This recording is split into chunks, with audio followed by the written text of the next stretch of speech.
3 captured Panthers sit like statues in a muddy field, their sloped noses glinting under a low Norman sun. American gunners line up at a measured distance, engineers and ordnance officers taking notes. On paper, the Panther's glacis plate should have been untouchable. An 80mm face, angled at roughly 55 degrees, that, when measured on line of sight, read like 140mm of armor. The math said it was impossible. Then the shells hit. Imagine a battlefield where enemy armor feels invulnerable. That was the reality Allied crews faced in 1944. The Panther's sloping front made direct hits by standard Allied 76mm armor-piercing rounds far less effective. Those rounds, heavy, solid steel projectiles capped with hardened jackets, were designed to punch through relatively flat plates. Against a steeply angled glacis, they tended to glance, yaw, or shatter on impact. Tankers called this tactical reality the Panther Gap. At typical combat ranges, many Allied guns simply couldn't be relied on to stop a Panther from closing and firing the decisive shot. What followed was a race to find a projectile that could turn the geometry in favor of the attacker. If you love technical woo deep dives like this one, like and subscribe. There's more coming.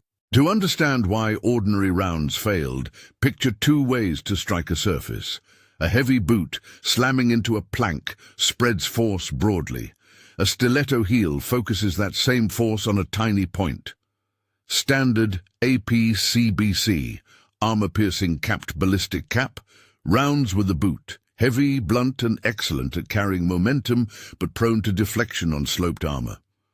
Typical M62 APCBC rounds weighed in the neighborhood of 15 pounds and exited the muzzle at roughly 2,600 feet per second. Against a 55-degree slope, performance fell off. Impacts induced ricochet or severe yaw. The projectile's effectiveness lost as it tumbled or broke up on the face of the glacis. Reports from the front read repeatedly the same frustrating line. Rounds that had stopped lesser tanks simply bounced off or failed to create lethal interior damage. The Panther's geometry and armor quality combined to make a convincing shield. The technical response was not to change angles on the battlefield, but to change the projectile. Enter the HVAP, the high-velocity armor-piercing round, known in U.S. service as the T4, or later standardized as the M93. The HVAP took a different approach. Instead of hauling a heavy steel slug at moderate speed, engineers built a lighter projectile with a very dense core. The outer body of the shell was comparatively light. Some were aluminum-sheathed, while the penetrator itself was a compact tungsten carbide dart. That tungsten core was tiny, enormously dense, and capable of being driven to much higher velocity by the same 76mm gun. Where the APCBC weighed about 15 pounds, the HVAP projectile could be nearer 9 pounds, and it left the barrel at roughly 3,400 feet per second, numbers that meant one simple physical truth.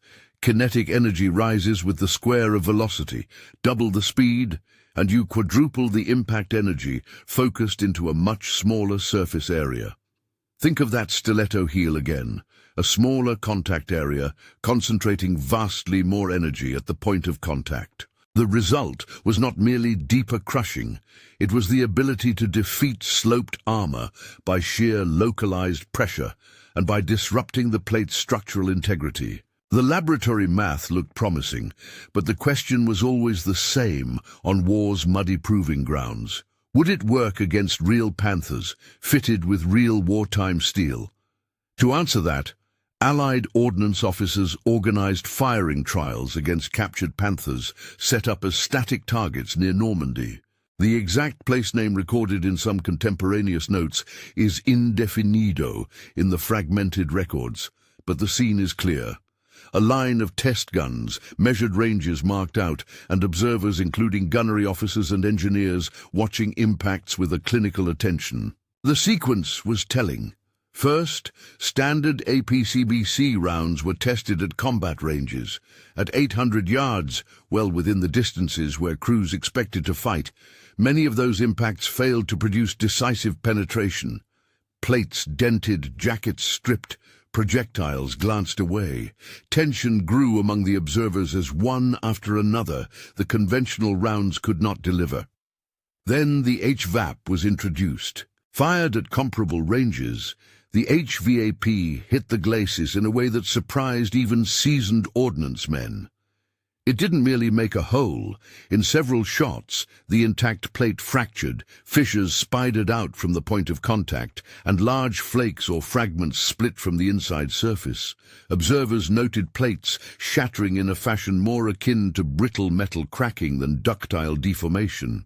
Interior spalling, where pieces of armor break off inside the hull and become lethal projectiles, became a clear hazard. The image that traveled back to commanders was stark. Hits that created not just penetration, but catastrophic structural failure. This was not an abstract laboratory victory. It was a visible, unmistakable shift in how armor responded under a new kind of impact. What produced that shattering? Ballistics explained part of it: velocity, focused pressure, and the tungsten core's ability to chew through face-hardened jackets. But the other half of the story lies back in German factories and the metallurgy of armor steel. Early war German armor making used specific alloying elements: manganese, nickel, chromium, and smaller amounts of elements like vanadium, to produce plates that balanced hardness and ductility. Hardness helps stop penetration by blunting an incoming projectile. Ductility lets the plate absorb energy without tearing. As the war dragged on and resource lines tightened under Allied bombing and shipping shortages, German steelmakers faced acute shortages of key alloying materials. They substituted whatever iron and steel grades were available, sometimes increasing carbon content to maintain strength, but at the cost of brittleness. The armor became hard, but brittle. It would resist low-velocity impacts, but under the shock of an extremely high-velocity, concentrated strike, it was more likely to fracture than to deform. That fracturing, metallurgists call it brittle failure, plays directly into what the HVAP exploited. A ductile plate tends to bend and absorb, converting projectile energy into plastic deformation. A brittle plate, by contrast, stores elastic energy and releases it in a sudden break. When a tungsten dart delivered extreme localized force, the brittle plate couldn't smear. It shattered, sending inward flying fragments and opening up seams where interior damage could be catastrophic. In short, the enemy's supposed strongest defense was compromised not just by a better designed projectile, but by the declining quality of its own steel, a consequence of strategic shortages and the cumulative effects of an industrial war. There's an extra wrinkle: spalling. Even when a projectile did not pass fully through, the shockwave transmitted through the armor could cause flakes of metal to detach on the interior face. For a crew inside a tank, spall fragments are as deadly as any penetrating shot. Shrapnel from one's own armor flying through the fighting compartment. The HVAP's impacts, with their high pressure and short-duration shock, amplified that effect on brittle plates. Tankers who had once trusted armor to deflect fire suddenly faced a new kind of invisible hazard. But technology alone did not win this small revolution. Logistics shaped its real-world impact. Tungsten, the essential ingredient of the HVAP's dense core, was scarce. Most strategic sources lay outside the direct control of Axis or Allied producers. Portugal was a notable supplier, and the flows of tungsten ore were tightly contested. On the Allied side, production capacity and allocation decisions meant the War Production Board had to prioritize where limited tungsten billets would be used. The result in the summer of 1944 was that HVAP rounds were produced in numbers far below the ideal. Tanks and tank destroyers might receive only a handful of HVAPs, 2 or 3 per vehicle in some allocations, enough to influence occasional engagements, but hardly to rearm entire formations. Those constraints created a tactical calculus. Commanders had to decide when a scarce HVAP was worth expending. Crews were trained to keep HVAPs for especially dangerous targets, the Panthers and Tigers that dominated many engagements. In practice, this meant HVAP effects were situational. When expended judiciously, a single HVAP could turn a duel in an instant. When unavailable, crews still relied on maneuver, coordinated fire, or heavier Allied tanks where possible.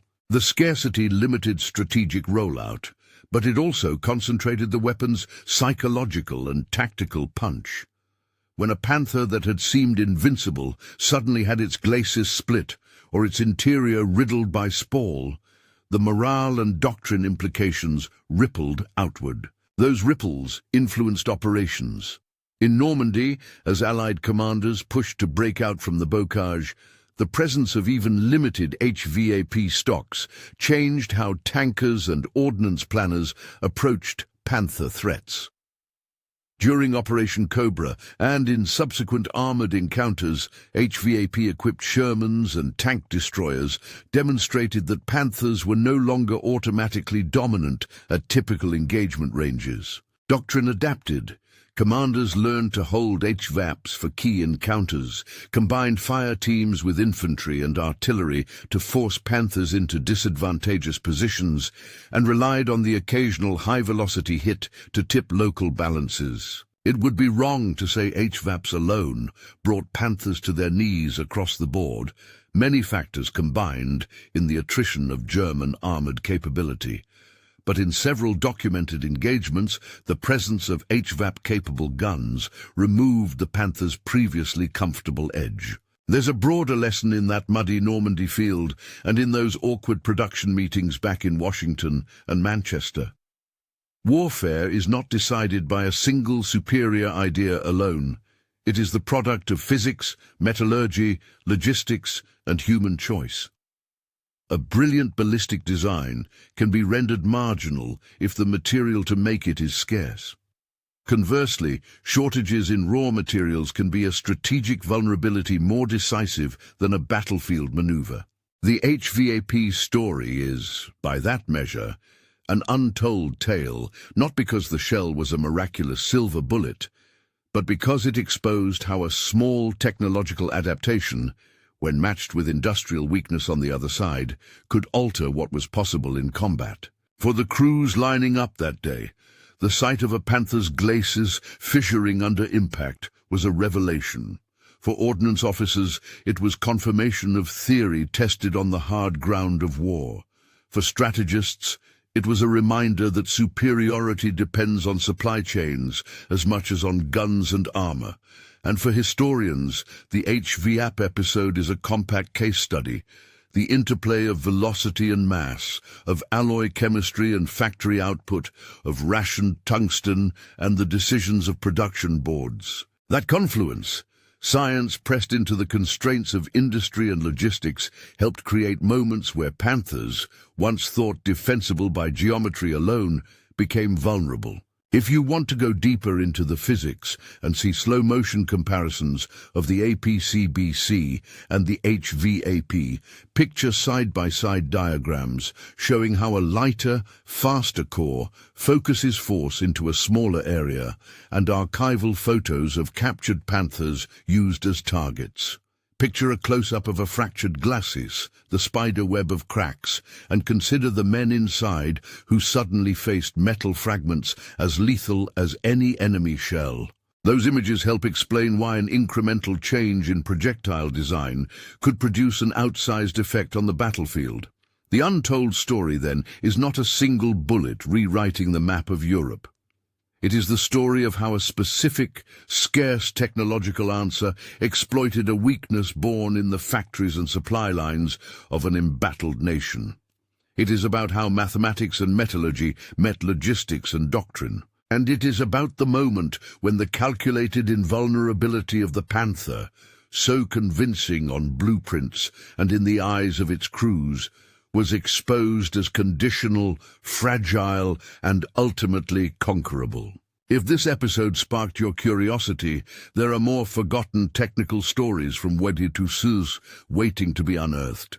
Subscribe to the channel and check the playlist on armored warfare and ordnance to follow how tiny changes in design and materials reshaped battles.